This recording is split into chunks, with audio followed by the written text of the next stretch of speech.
There's a type of disrespect that doesn't leave a mark. No raised voices, no obvious insult. Nothing you could screenshot and send to a friend and have them go, yeah, that's bad.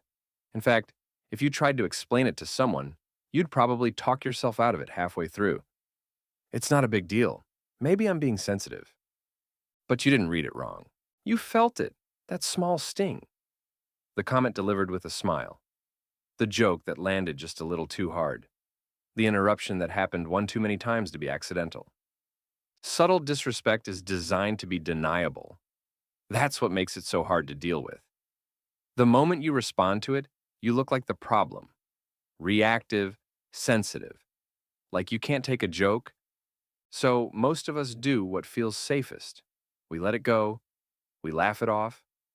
We tell ourselves we're being the bigger person, when really we're just quietly adding it to a list that gets longer every time. I've done this. I am embarrassingly good at letting things slide with a polite smile while internally composing a very detailed monologue I will never deliver to an audience that will never exist at 2 a.m. That imaginary speech practically has its own rehearsal schedule. But here's what I've learned. You don't have to choose between exploding and absorbing. There's a third option, and if you stay until the end, I'll show you the move that makes all of this actually stick. Step number one, name it, without drama. The reason subtle disrespect survives is because we don't name it. We absorb it, process it privately, move on. So it repeats because nothing interrupted it. The most powerful thing you can do is say, out loud, calmly, without heat, what just happened. Not an accusation, not a speech, just a clear, quiet observation. That came across as a bit dismissive. That felt like a dig, was it? I'd prefer if we didn't speak to each other like that. Then stop. Don't soften it with a laugh. Say the thing. Let it sit. I know what you're thinking. If I say something, I'll look sensitive. I'll make it weird. So instead, you say nothing. You smile. You get in the car. You come up with a perfect response somewhere around the third traffic light, devastatingly calm, beautifully worded. You deliver it to the windscreen. The windscreen is unmoved. You get home, receive the sympathetic noises from the people you live with, feel better for 11 minutes. Then you're brushing your teeth and you've rewritten the entire exchange and delivered a closing statement so good that even the imaginary version of them looks rattled. And then nothing changes, because nothing was said. There's a concept in psychology called extinction. A behavior stops when it stops getting a reward. Subtle disrespect is rewarded by your silence. Name it calmly instead, and you remove the reward. One sentence. Out loud, to the actual person. Revolutionary, apparently. Try this. Next time something lands badly, ask yourself, if I say nothing, am I okay with this happening again? If no, name it. One sentence. Then, stop. Step number two, drop the question. Keep the calm. When someone says something subtly cutting, stay completely calm and ask, what do you mean by that? 4 words, not aggressive, not sarcastic, just genuine, steady curiosity.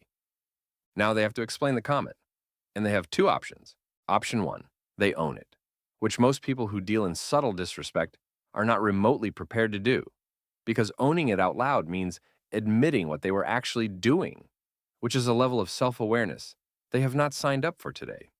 Option two, they backtrack. They suddenly discover they meant something completely different. They perform a small, unconvincing mime of someone who was absolutely joking. They may even get offended at you for asking a neutral question about their own words. You will watch them tie themselves into a knot with those very same words. It's one of the more quietly satisfying experiences available to a person. Either way, you win. The comment's been diffused, and they know you noticed. Try this. Practice saying, what do you mean by that? Out loud in a genuinely neutral tone. Not loaded, not pointed. Just steady. When you need it, that delivery is everything. Step number three, stop cushioning your responses. I used to add the word just to almost everything. I just wanted to say, I'm just not sure if just, just, just, like a person apologizing for existing mid-sentence. And the just wasn't even the worst of it. There was the nervous laugh after saying something I actually meant seriously. The, does that make sense? At the end of a perfectly clear statement. I might be wrong, but before an opinion I was fairly confident in. Taken together, what this communicates is, I don't fully believe I'm allowed to be here, and certain people will take you at your word. Subtle disrespect is opportunistic. It doesn't need a villain, just a gap, and someone willing to fill it. When you stop pre-apologizing for your opinions, you close the gap. You stop looking like someone who needs to be managed. The reframe. Softening your language to seem approachable is kind.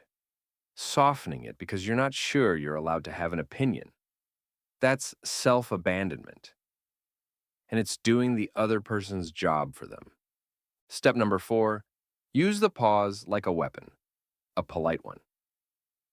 I am a filler of silences, a patcher of awkward moments. If there's a lull in conversation, I will locate it from across the room and sprint toward it with an anecdote nobody asked for.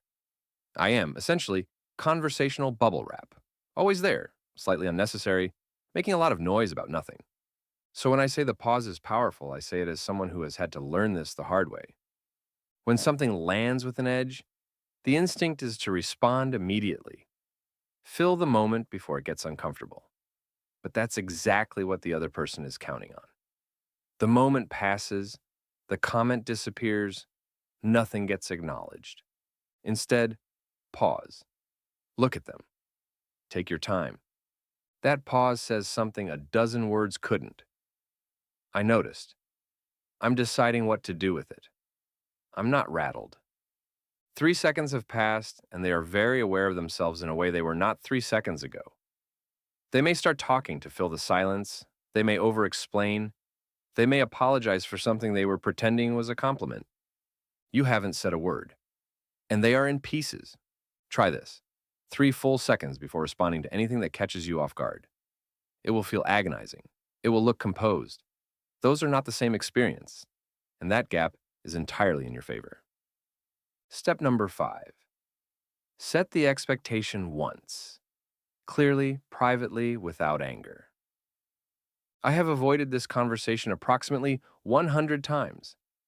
I am extremely gifted at deciding things are not worth it, and that it'll sort itself out. A phrase that has never once in human history described a boundary issue that resolved on its own. Here's what actually happens when you don't have the conversation. The thing happens again. You absorb it. Then again. Then it happens at a birthday dinner, and suddenly you're responding to the 19th instance with the energy of all 19. Voice slightly too tight, jaw slightly too set. The person who caused it is looking around innocently because, from their perspective, you've just spontaneously combusted over nothing. They said one mildly dismissive thing. You never mentioned the other 17. As far as they're concerned, this is completely disproportionate. And technically, from where they're sitting, it is. You don't avoid the confrontation by staying quiet. You just delay it and charge interest. The calm version sounds like this. When you said X, it landed like Y. I don't think that's what you intended, but I'd rather say it now than let it build. No accusations. No list of offenses dating back to 2019. One clear observation. An invitation to do things differently. Most people respond well to this, because most subtle disrespect isn't malicious. It's someone who found a dynamic that worked and never had a reason to question it. You've just given them one, quietly, over a coffee, like an adult. Try this. Write out what you'd want to say. One short paragraph. No charges, just clarity. You don't have to deliver it immediately, but writing it will show you what you actually think and whether it's time to say it. Here's where we've landed. Subtle disrespect persists because it relies entirely on your politeness, your desire to keep things smooth, your reluctance to be the person who caused a thing. For a long time, that felt like the mature choice. It isn't. It's just quiet. And quiet isn't the same as fine. Here's the part that's a little funny when you zoom out far enough to find it funny. This whole system only works on people who are considerate enough not to cause a fuss, self aware enough to question whether they're overreacting, and kind enough to protect someone else's comfort at the cost of their own. In other words, it only works on people like you. The moment you respond with calm, grounded clarity, not anger, just clear and unhurried honesty, the whole thing collapses. You were polite, composed, the most reasonable person in the room. You just stopped being the quietest one. The simplest way to let me know if this helped is to hit subscribe and check out the other videos on the channel. I think you'll find exactly what you need next. Remember, calm is a strategy, not a personality. You've got this. See you in the next one.